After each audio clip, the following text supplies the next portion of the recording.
What is going on, guys? Nathan here with a Team Fortress 2 gameplay live commentary. Here playing on PL Badwater as the soldier. This is like the third-ish take of this live commentary because before I was playing Spy, and Spy is one of the most frustrating classes ever. So I just really hate Spy and like that. So anyway, wanted to try this as Soldier because Soldier is a somewhat simpler class, if not actually a little bit harder to do live commentaries on, because Spy, you might think, requires like more mental capacity to like keep it going, but actually Spy, you like just walk around a lot, so it doesn't require like a lot of thinking. Most of the time it's just kind of quick bursts of action. But anyway, that is beside the point. I'm gonna get killed. Alright. Oh wait, that's a soldier. Okay. So hopefully I will not pull one of my usual live commentaries where I interrupt myself frequently, if that's a thing, with, you know, rage commentating about what's happening on the screen. But, yeah, hopefully that won't happen. So, with that being said, what I wanted to talk to you guys about today, where'd that heavy go, is, like, kind of a system I have and how to rate certain entertainment. For example, or actually what I'm talking about basically is like movies, TV shows, and video games, stuff like that.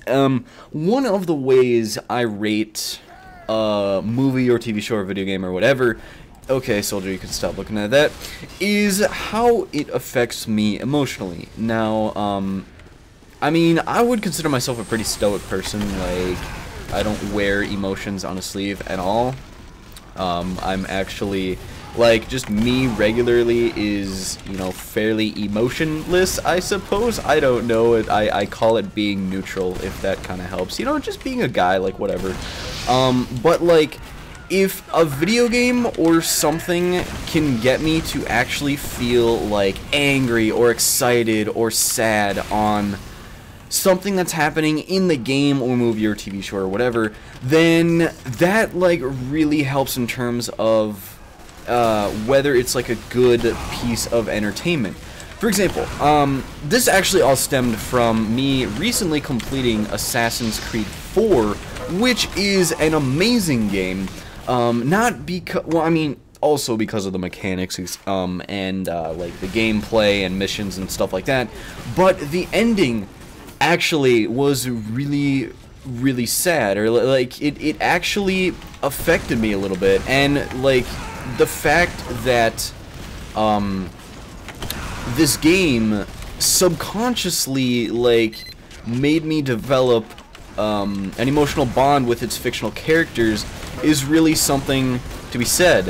And I have a lot of like admiration for writers and creators of this kind of material that, wow, I survived that, that can do that in, you know, their artwork, you know, video game or movie or TV show or whatever.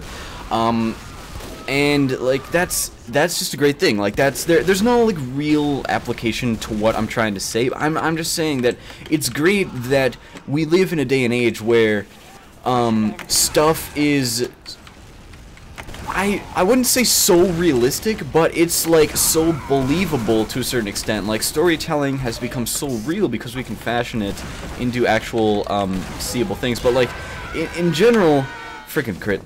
In general, like it's great that, you know, we have movies where you, I don't know how to explain it. Like the visuals are so great, or I don't even know, the writing is so great that like we can care about characters that don't even exist. They just straight up don't exist, and somehow we still have emotional ties to these fictional people, and that is something to really be admired. Let me give you another example. By the way, I'm doing so horrible as Soldier, but I'm second fragging. I really don't know how. Let me give you another example. I actually recently saw the movie Captain Phillips, which, if you guys don't know, it's basically the story, based on a true story, that is. It got a lot of stuff factually correct. Somehow I second fragged with that.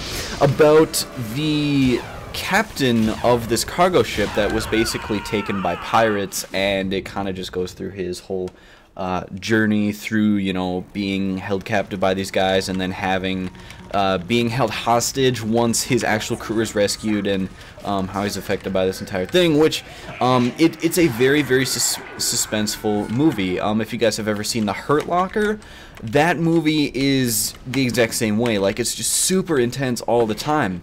And once that movie was over, I mean, not like over, but in like the ending scene where like the climax had happened and everything was just kind of on its downfall of energy level, like, you can just sit there and still feel how tense you were. Like, that was just like such an intense moment, or like an entire movie, really. It's like the fact that these movies are able to make people feel this is something incredible. And yeah, I mean, there really just isn't much else to say. Like, that is, what the heck is with these people's sprays? The great thing is that I don't even have to censor that in my video, because I'm not even gonna explain what that is. But so anyway, I don't know, like, that's just kind of how I grade some movies or TV shows. If you guys want, leave your own example in the comment section below. Like, what has made you actually, like, mad or feel a major emotion? For example, another example that I have that I just thought of is that Game of Thrones, when I was reading through, what is it called? Dance with Dragons, I believe. It's like the 5th book. By the way, asterisk, side note, whatever you want to call it. Game of Thrones is the best books/series ever written, like, period. George R.R. Martin's authorship is amazing, and reading any other book other than that is just like, you're just downgrading. That's just how it is. And I don't sound like, I'm trying not to sound like an extremist in this matter, but like, that is seriously how it is. It's just the best authorship I've ever read. Anyway, Game of Thrones caused me to actually be pissed off when a certain character who's, you know, okay, spoilers in the next 2 minutes if you guys are reading Game of Thrones, but when Jon Snow dies, I was like actually mad. I was like, holy crap, he just killed off this character. Like, Jon Snow was killed by his own congregation, the Night's Watch, his own organization, the people who he was leading. They turned on him and killed him. And it was like, man, like, you've been following this character for so long. It's like, okay, you can't just do that, book. That's just not even cool. What is this heavy doing? Come on, come on. There you go. Alright, now the medic's gonna back off. Let's go for the med! Go for the med! Med! Ah! Okay, med down. I am such a bad soldier, guys. Don't even think that I'm a good soldier. I will lose to anyone in MGE. So, anyway, yeah, like, Game of Thrones is another example. It was like, that series actually made me pissed off for like 30 seconds. And then I was like, you know, I mean, I just moved on. It's not like, excuse me. So, anyway, stuff like that affects me, and perhaps you guys. I don't know if this is also with other people, but like, if I'm personally affected emotionally by what's going on with fictional characters, I'm like, dude, you have something going on here. Like, it is there's something good that you're doing. So, come on, get the heavy, Fist of Steel heavy. Got him. Alright, so I think that's where I'm gonna wrap up this video, being I'm basically done talking. So, yeah, I don't know. If you guys like the video, then feel free to leave a rating and all that jazz, and I guess I'll see you guys later, maybe tomorrow. It's Cyber Monday today. Holy crap, I just remembered to probably go check Newegg for some deals or whatever, because Newegg is a very good website. Free advertising for Newegg. There you go, buddy. So yeah, and delaying my outro again. I will see you guys later. Peace out.